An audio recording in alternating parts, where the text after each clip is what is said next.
Hi guys, and welcome to the first of hopefully many draw fence informational videos. Today I'm going to be talking about our top 10 fence bidding tips. And before we get into that, I should probably tell you who I am and why you should bother listening to me. So I am the founder of drawfence.com. My name is Tamara, but I also have 25 years of experience as a commercial fence estimator and project manager. I'm also a certified marketing specialist. I'm Google certified and I've got a bunch of other certifications. I've worked on more than one continent in the fence industry and I have bid and won multi-million dollar fence projects. In fact, the fence company that I started out in is one of the largest in Africa, and by the time I was in my early 20s, I was doing highly complex bid documents for projects throughout the continent, um, all kinds of layouts, all kinds of designs and stuff like that. So I've been involved in this kind of bidding for a very long time, and I've pretty much seen it all when it comes to bidding commercial, industrial, and high security fence projects. So the first thing I want to talk to you about is knowing your lane, and this is especially true for newer fence companies when they're just starting out. They want to bid on everything that comes up in their area. They want to put in a price and see what happens and throw a number at it and stuff like that. But the truth is, specialists always make more money than generalists. This is true in every industry, but it's especially true in the fence business. So everyone has some kind of fence that they don't do, that they just don't like doing. Maybe they don't have people who know how to do it. Maybe it's too time consuming. Maybe they don't like the supplier for that particular product or whatever it might be. So it's fine to have fences that you don't like to do and that you don't want to bid on. Also, if you bid and focus on the same kinds of projects, that helps you to dial in your pricing. And one of the biggest tools in your estimator's toolbox is going to be a library that they build up of their own prices and projects and things like that, so that next time they bid something, they can refer back to it and see what they bid. And even if you have project costing, you can go back and see what you made money on and what you didn't make money and adjust things and so on and so on. And the other big factor in this particular tip is that you can grow your reputation faster if you become known for the company that does a specific kind of thing, whether that's high security, whether it's agricultural, whether it's electric fencing or um, integrated perimeter security or whatever it might be. If you're a specialist in a particular area, it's that much easier to grow your reputation in the industry. Nobody really, I mean, it's not the worst thing in the world to be a jack of all trades when you're just starting out and you're doing smaller projects and things like that. But when you get to the higher levels of fencing, it's that much easier to get where you want to be if you are the go-to for a specific type of fence.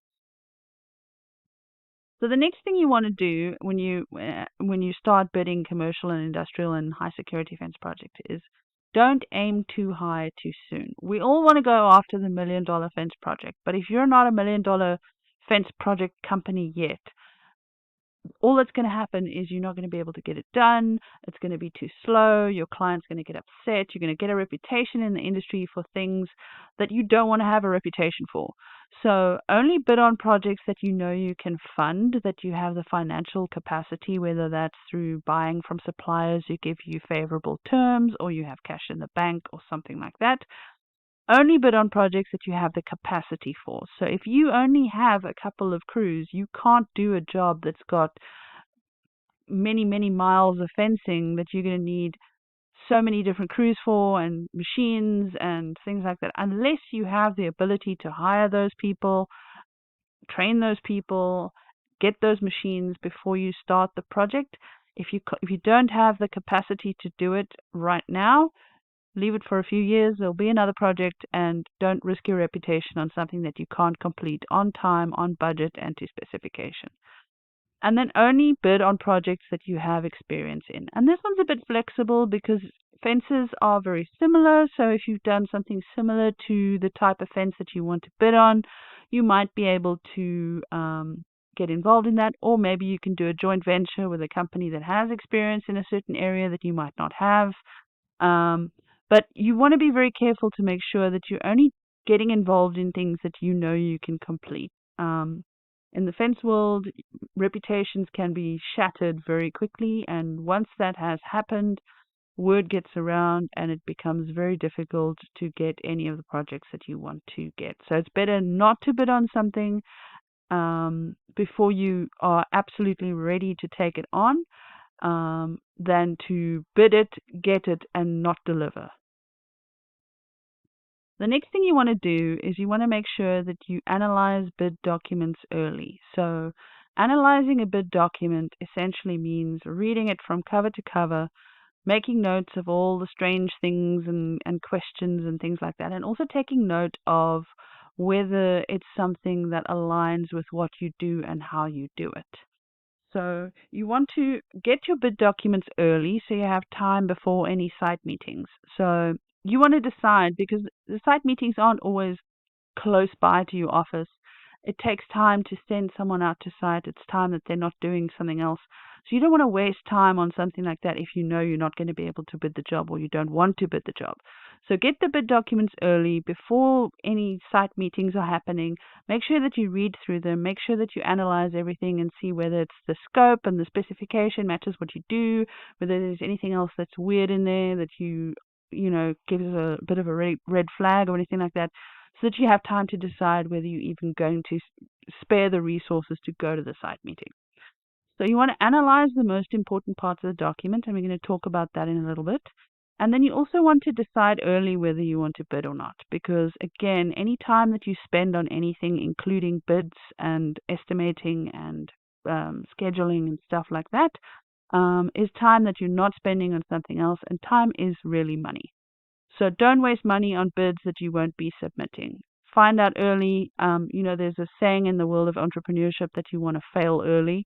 That's kind of how this works. You don't want to be halfway through estimating the project and chasing prices from suppliers and things like that, and then realize, you know what, we actually don't want to bid on this, and you've already put 100 hours into the bid process. That's a waste of time and money and resources, so get it out of the way early. Take a look at the document, get your team together, figure out if it's something that you can and want to bid, and decide early in the process. The next thing you want to do is analyze key information. So there's a lot of things in a bid document, and bid documents are getting more and more complicated as the industry evolves, as more people become digitize and start using software and things like that, as we're adopting more and more complex forms of contract and things like that. It's all becoming more complicated, so you want to pay close attention to as much information as you can. And the most important things for you to look at is the specification and the scope of work. Make sure that it's a product and a fence type that you're comfortable with, and that there's nothing that's really strange in the bid document that you can't either do in-house or outsource to someone that you know, or contact a company that offers that service and do a joint venture or something like that. Make sure that you are capable of doing what the specification and scope of work calls for. The next thing you want to look at is site conditions and specific terms of contract. And in this one of the big ones is always a geotechnical investigation. If there is a geotechnical investigation in the contract document, you're going to want to read it very carefully, because that is going to tell you whether digging will be easy, whether there's rock to deal with, whether there's a high water table, and all those kinds of things. If that is included in the bid document and you don't take it into account, you cannot later claim for adverse subterranean conditions. So you need to pay close attention to that. Also things like if it's a protected area of some kind, if you have to take special precautions for fauna and flora, those kinds of things.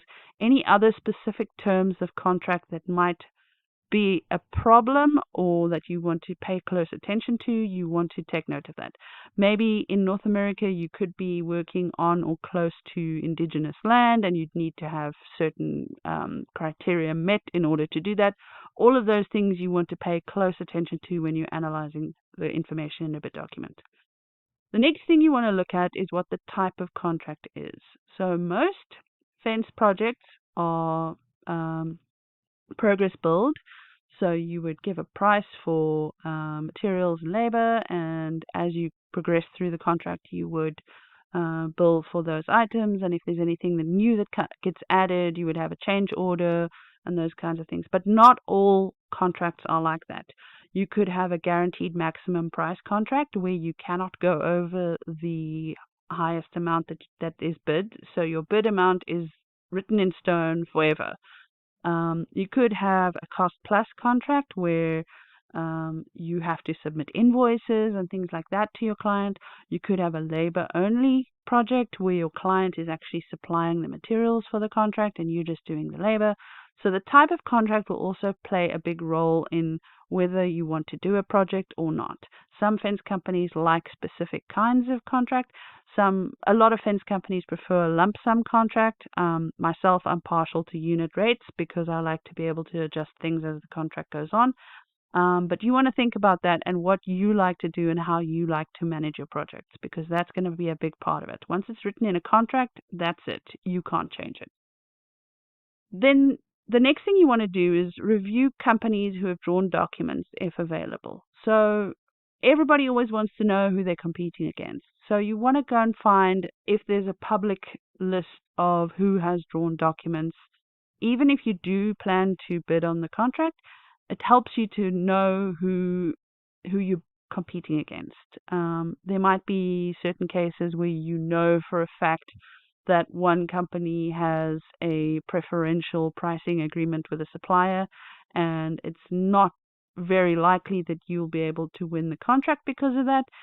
And then it might not be worth your time to put in the effort to do the estimating and things like that. The next thing you want to do is review the general conditions of contract. And very often these aren't all included in the bid document itself, especially if it's a government department or something like that. They might actually publish those somewhere else. So you probably want to get hold of those and read through them and just make sure that there's nothing weird in there, because certain things can influence cost greatly and you don't want those surprises after you've been awarded the project. And then the last thing you want to review very carefully is the contract timeline. Now, I am in Canada, so we have very harsh winters, especially further north. And I have seen contracts before where they expected fence projects to be done in the middle of a northern Canada winter, which is basically impossible because the ground is frozen and you have blizzards and things like that. There's no way you can do that. So you want to pay close attention to whether the contract timeline that they're proposing or that they require is something that can actually be done. You might also have an issue where the product that they want has to be imported from somewhere and it's going to take 6 to 8 weeks just to arrive, and they want the project to be done in 6 months or 4 months or whatever it might be. Those kinds of things. Is it going to physically be possible to complete the project on the timeline that the client is requiring? The next thing you want to do when you're bidding a fence project of this type is attend the site visit. Even if it's not a mandatory site inspection, even if you're going to be allowed to bid without attending the site visit, you want to view the site in person. This is critical.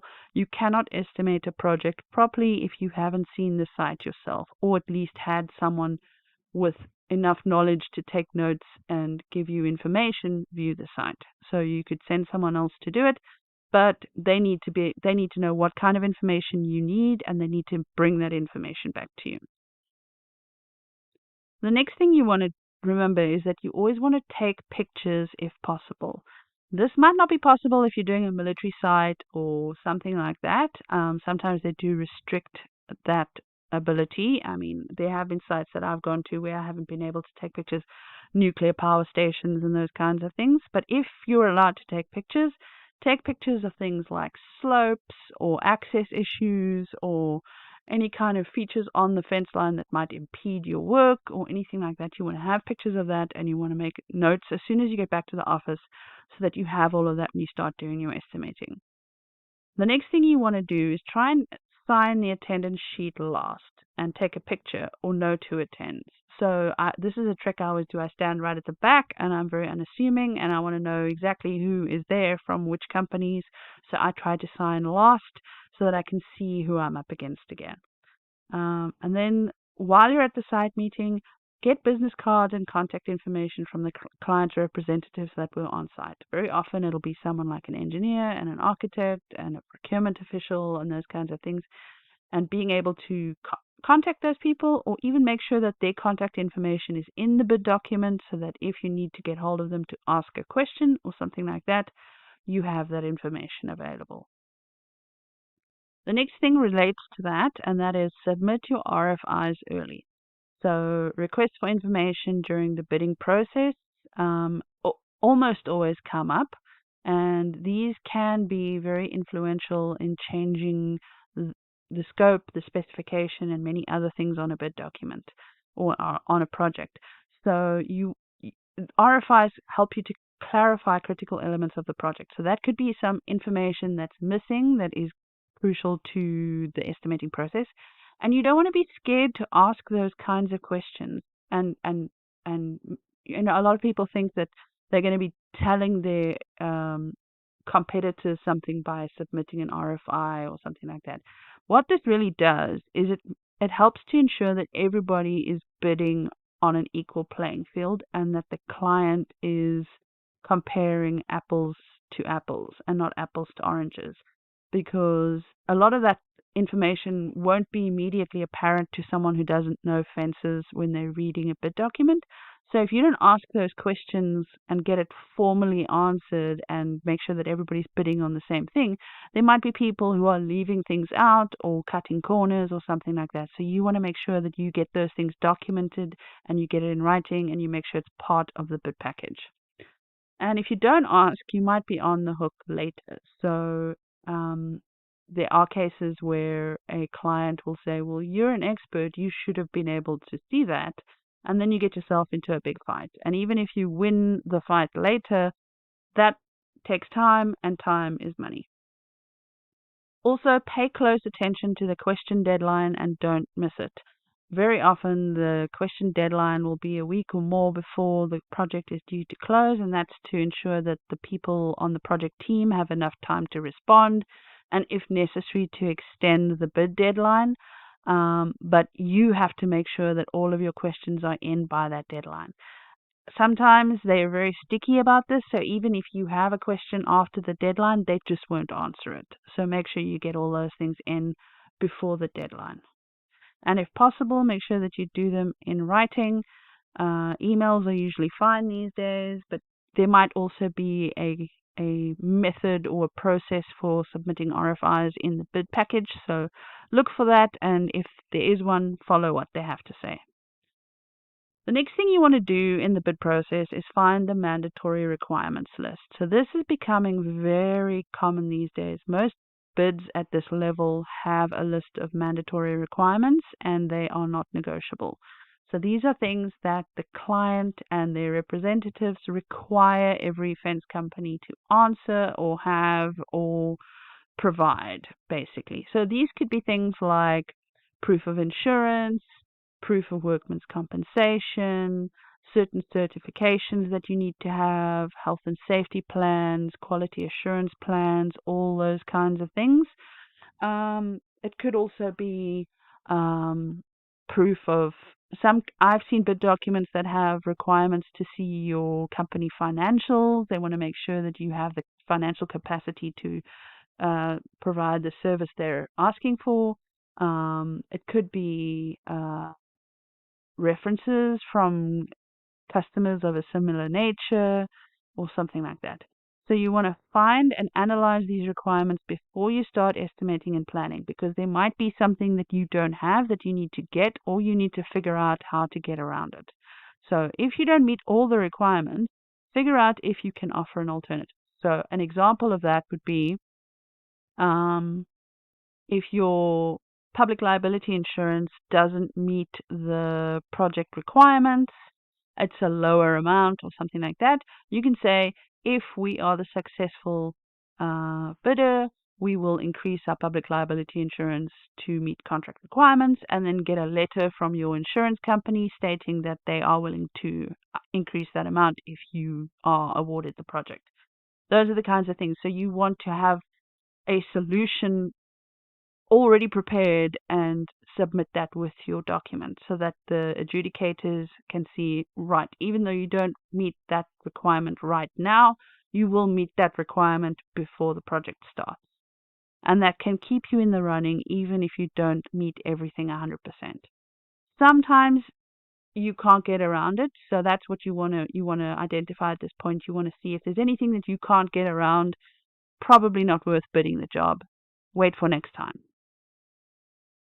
The next thing you want to do is not be afraid to offer alternatives. So just because the client has put a specification in the bid document does not mean that that's the only thing you can bid on. Alternatives can get specs changed. Alternatives can sway your client. Many clients also welcome viable alternatives that offer better results or costs. So often what happens is a architect or an engineer or someone on the project team is approached by a supplier who pitches their product and they like the product and they decide to put it in as the specification for a bid.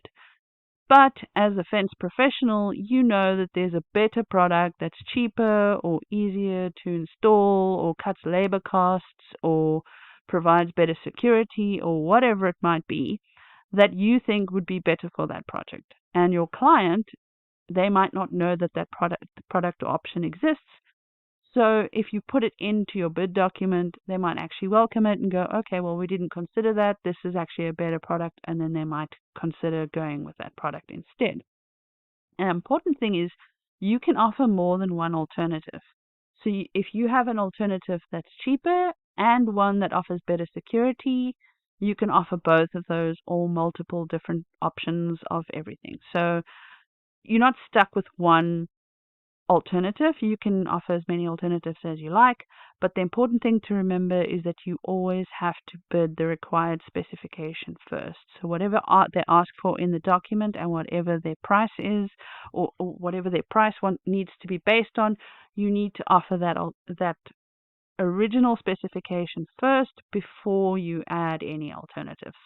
And then what you want to do is you want to make sure you include very detailed information about your alternatives. So that's pricing, the reputation of the company, warranties that might be offered on that product, past projects that you've done, where it's been used, how it's been used, success stories, those kinds of things. This is really you selling that product to the client, and you want to put as much information in there as possible. So the next thing you want to do when you're bidding commercial fence projects at this level is give yourself enough time. And as an estimator, I know that this one is the hardest to do because you've always got a pile of bids, quotes, estimates, progress billing, schedules, and everything else that you have to get done. But if you're bidding a big job, you have to push those things aside and make time for the project. So accurate estimates take time, and you need to start early so that you can read all the specifications and scope of work and look at all the drawings and cross-reference everything and ask all the necessary questions and chase down suppliers and get prices and subcontractors and specialists and testing companies and everything else that you need to do to get that price locked in. You need to start as early as possible because you're going to be spending some time chasing things. Don't ever assume that the deadline will be extended either. I do know that at this level, it's very common for a addendum to come out the day before, even on the day that your bid was supposed to close, extending it by a week or more. But you can never count on that happening, so always assume that it's going to be closing on the day that is stated and make sure your bid is ready to be submitted on that day. The next thing you always want to do is assume there will be a tech failure, so upload or send early. Now, back in the day when we used to have to deliver hard copy documents by hand, the tech failure would usually be a printer or a copier or something else that wasn't working the night before the bid closed, so we had to take it somewhere else to print it or something like that. There was always something that went wrong. These days, it's usually an internet connection problem or a website that isn't working as planned or anything like that. So you don't want to leave this until the last minute. You want to make sure that you upload or send early. You can always amend your price before the closing date. So if you have already submitted your quote or your bid, and you discover that you need to add something to your price or change your price, you can always submit that as well, as long as it's before the closing date and time. But give yourself a little time here and do a little bit earlier, so that you're not rushing at the last possible second, because that's when you make mistakes, and mistakes can be expensive.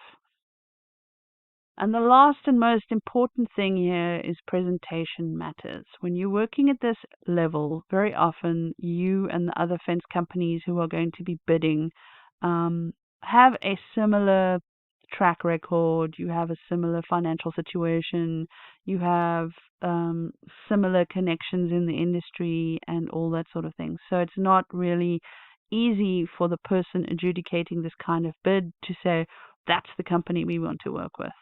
And at the higher level, price is not everything. It's still a significant factor, but you'll notice in a lot of bid documents these days, they've got a weighting criteria or list. So it'll tell you that the price is worth 70%, and then health and safety planning and track record is worth 10%, and experience and references is worth 10%, and so on and so on. So you can actually be more expensive and get the job because you check more boxes for the person adjudicating the bid. So remember that price is not, this is not a race to the bottom on every occasion. Of course, you want to price accurately, but that's not going to be the only deciding factor. The next thing you can do as a fence company quoting these kinds of and bidding these kinds of jobs is start creating boilerplate text and layouts. So things like resumes for key personnel that won't change from one project to another. You can put photographs in there, you can have graphics, you can have all kinds of things in there, and you can reuse them, you can insert them into your documents as needed. Health and safety is another one. There will obviously be a site-specific and project-specific health and safety stuff, but you can have a plan that you can submit with your bid and say, this is our standard plan. It will be amended according to project requirements, blah, blah, blah.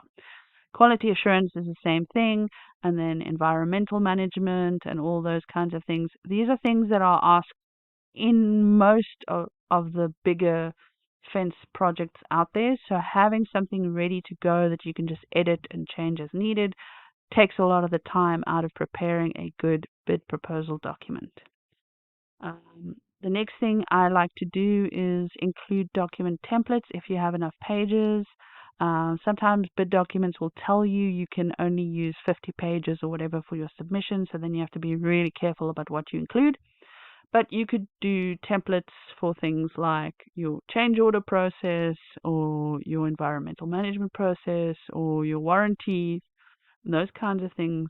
A lot of customers like to see that you have those kinds of processes and procedures and documentation ready to go. These days, construction is very document driven, and document control is a big thing. So they want to be working with people who have those processes in place already. So if you can show them at bid stage that you have those things, even if you have like a big draft across or sample or whatever across the page, it'll help them to see, okay, this is the kind of company that will do the things that we need them to do in order to meet all the contractual and document control requirements. And then the last thing, of course, being Draw a Fence, is graphics, drawings of fences, and photographs of past projects can impress procurement officials. So if you are the company that submits a full drawing set for all the different fence types on the project with your project bid document, or you have photographs with all your past projects showing all of those things, or both of those things, and a really well laid out graphic designed bid proposal document with a cover sheet and all that stuff. If you look professional, you're going to give people that impression of your company. And again, price is not everything. They're going to be looking at those things, and sometimes If it's a race between two companies and your bid document just looks that little bit slicker than the next guy, you're going to be the one to get the job. Anyway, that's our top 10 uh, tips for better bidding at higher levels of commercial fence construction. And this is all things that I've learned over 25 years of doing exactly this. And I hope it's something that helps you if you're just getting into bidding this kind of project to do a better job of presenting your company and making sure that you check all the boxes and that you have accounted for everything in your bid. And if you have any questions about fence bidding or project management or contracts and those kinds of things, please feel free to drop us a line. We're always looking for new ideas to talk about, and we're always happy to share information that we've gathered over the years. Thanks for listening.